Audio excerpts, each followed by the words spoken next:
Hey there, welcome to episode 66 of Your Fun and Profitable Online Business. This is the podcast that helps you build your business in a way that feels as good as it looks. I'm Wendy, and I help women entrepreneurs create fun and profitable online businesses by simplifying what matters, building supportive systems, and taking intentional action. Now, today we're talking about something that has become a huge part of how I think about my business and what I teach my clients. It's money mindset. And what's interesting is I've had women tell me they joined money mindset programs before, hoping to finally feel more confident with money. But instead, they ended up feeling ashamed. And I really want to talk about my perspective on money mindset today and talk about what I think that shame is. Because I absolutely believe mindset matters. The stories you tell yourself matter. Your beliefs about possibility matter. But I also believe freedom from constantly worrying about money requires action. Not panic, not hustle, but proactive, grounded action. So today, I want to introduce you to something I teach called proactive abundance. And this can help you understand not only how you think about money, but also how you move with money inside your business. All right, let's dig in. I want to start with my money mindset quadrants first. So this is something that I teach that's fundamental. We have 4 different money types, and I want you to envision 2 lines crossing. On the horizontal line, you have scarcity on the left side and abundance on the right. And on the vertical axis, you have reactive on the bottom and proactive on the top. And with this, you end up with 4 quadrants or money mindset types. And the top right is proactive abundance, and that's what we're focusing on today. Now, if you want to grab a visual and learn about the other types, go to wendymuzzy.com/quadrants. But we're going to talk about proactive abundance today. Now, what's really important, and I want to say this with so much certainty, is none of these quadrants make you a good or bad person. This is not about judgment. All 4 have strengths and all 4 have weaknesses. And most people move between them depending on their stress level, their capacity, their season of life, or what's happening in their business. But the goal, the place we're trying to move towards, is proactive abundance in that top right quadrant. And when I say abundance, I don't mean everything's easy or money magically appears in your inbox. Rather, I define abundance as seeing opportunities and possibilities where others may see limitations. That's abundance to me. It's the ability to look at the current situation and see there's still options available. On the other hand, scarcity may sound like you're stuck or nothing is working or there isn't enough whatever. That could be clients or time or ideas.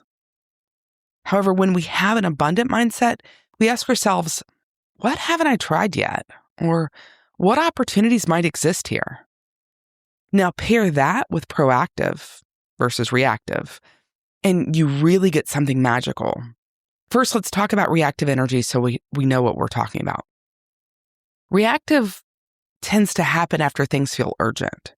This could be waiting until your income dips before you try a new visibility approach, or putting off decisions until it feels really, really heavy. And listen, most of us have done this. I absolutely have before. Because sometimes avoiding feels safer, but that's only temporary. That reactive energy creates more anxiety because we're constantly responding to the fires that are all around us instead of building stability. Now, when we're in a proactive place, we plan ahead. We test ideas before we desperately need them to work, and we build visibility before our calendar is empty. And here's what's really important. Proactive abundance is not toxic positivity. It's not pretending that everything is fine. It's not bypassing the hard feelings. And it's definitely not thinking money will magically appear. I think what sometimes happens in certain money mindset spaces is people are taught that if they're still struggling financially, they must not be believing hard enough. Now, if this works for you, that's amazing. I truly believe that. Keep doing it. But that's not my approach. Because the issue isn't belief alone. It's not taking action. And the solution becomes a math equation. More visibility, more leads, more sales equals more revenue. It's as simple as that. And you can take proactive steps to get there. You can show up, you can track your results, and you can make improvements. That's really, really empowering if you ask me. All right, let's talk about 5 practical ways proactive abundance can show up in your real life. Number 1, face your finances. I know, this may sound like the least glamorous advice ever, but avoiding your bank account doesn't reduce stress in the long term. It actually increases it. Look at what's coming in. Look at what's going out. Look at your subscriptions. Look at your money leaks. See if you can identify a pattern. Not from shame, but for information, because information gives you options. And often the numbers aren't as scary as your brain's made them out to be. But if they are concerning, now you know you need to do something about it. And that's power, friend. Number 2, focus on making the calculation work in your favor. Now, at the simplest level, you want to make more than you're spending. It's as simple as that. And when that's not happening, we need curiosity to show up, not shame. Can your expenses be reduced? Can your income opportunities be increased? Can systems reduce wasted time and energy? Listen, proactive abundance isn't waiting for a rescue. It's participating in creating the stability you need to move your business forward. And any improvement, even the smallest little thing, counts here. Number 3, stop living in productive planning. Now, this one gets so many business owners, especially intelligent women with lots of ideas. They're researching, they're organizing, they're thinking, and it feels productive, but nothing is actually being tested in the real world.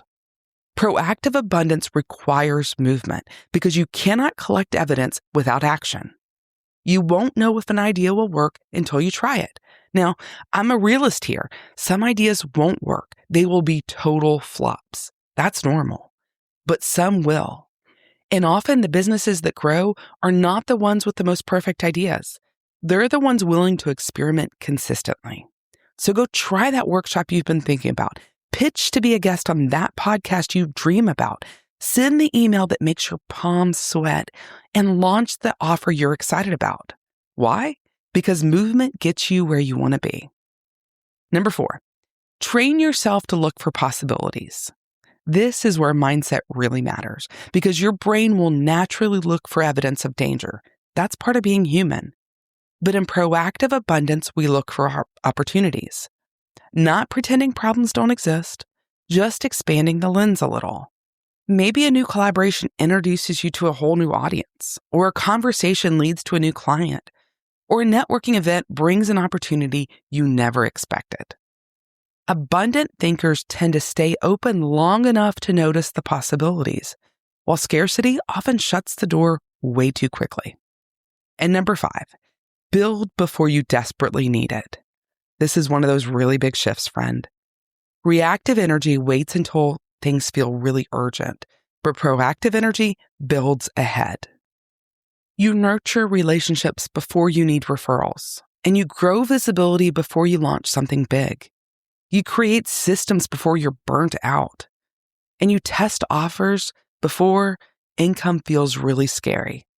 These things create emotional safety because you're no longer constantly operating in survival mode.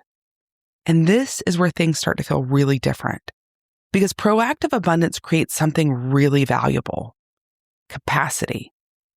You stop feeling like every decision is life and death. And you start to trust yourself more because you know you can respond strategically.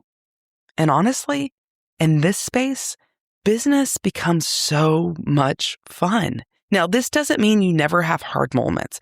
Of course you will. But you're no longer waiting passively, hoping things will improve. You become someone who participates in creating change. And that's so powerful.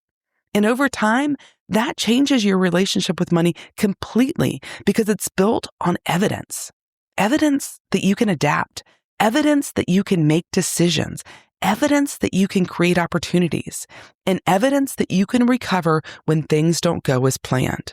And that's real confidence. All right, here's your action step for this week.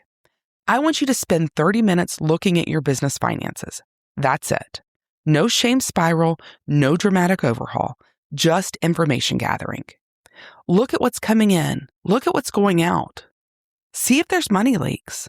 See if there's opportunities to increase your income. one small shift here, one realization here is enough to move you forward. That's it for today. Now, if this episode resonated with you, I'd love for you to share it with another business owner who's tired of feeling stuck between overthinking and overwhelm. And if you want to talk more about money mindset, go schedule a call with me at wendymuzzy.com/moneytalk. I could talk about this all day long. All right, that's it. Until next time, happy building your fun and profitable business.